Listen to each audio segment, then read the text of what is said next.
The big news of the day, in a big win for India, Tahavvur Rana, the accused in the 2008 Mumbai terror attacks, is all set to return to India as early as tomorrow morning.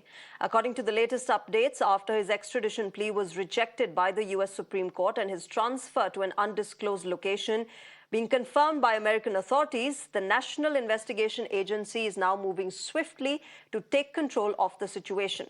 Upon arrival in Delhi, Rana will be immediately escorted to the NIA headquarters, where a full medical examination is scheduled. Security at the facility is being significantly tightened to manage the sensitive nature of the case.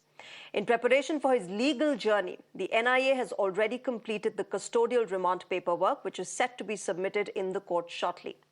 Now, given the gravity of the charges and the tight security requirements, the initial hearing is likely to be conducted via video link. The agency is expected to seek the maximum level of custody for Tahavvur Rana. Once the formal custody processes are over, he will be transferred to Delhi's Tihar jail. Now, this sequence of events, remember, marks another pivotal moment in India's long pursuit of justice for the victims of one of the deadliest terror attacks in the country's history. Now, Mirror now spoke with the victims of the 26/11 attack. Devika Rotavan was shot in the leg when Ajmal Kasab opened fire at the Chhatrapati Shivaji terminus.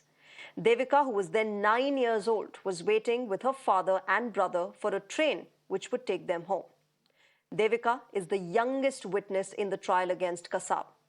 We also spoke with another survivor who was shot in his hands. Listen in.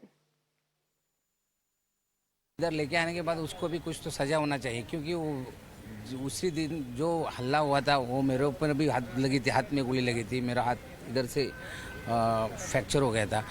तो इधर आके उसको कड़ी से कड़ी सजा होनी चाहिए और गवर्नमेंट ने उसको एक्शन लेना चाहिए उसके ऊपर, क्योंकि वो जो 26/11 जो हो गया था उसको बहुत वो दिन कभी भूल नहीं सकता है। उसके बारे में थोड़ा बताना चाहिए। हाँ, उसी दिन मैं मेट्रो के पास खड़ा था और 12 बजे के बाद एक पुलिस की वैन अंदर से आई और वो गाड़ी नज़दीक आई, कैमरा मैंने ऊपर किया था, वो पुलिस की गाड़ी आई, उससे अचानक फायरिंग हो गया।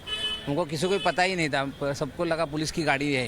एक शॉट लेने के लिए मैंने हाथ ऊपर किया और वहाँ से फायरिंग हो गया, गोली हाथ में लगी, कैमरा किधर गिर गया पता ही नहीं, पूरा हाथ फ्रैक्चर हो गया था और मेरा सर्जरी भी हो गया था। अभी हाथ भी मेरा पूरा मूव नहीं हो रहा है।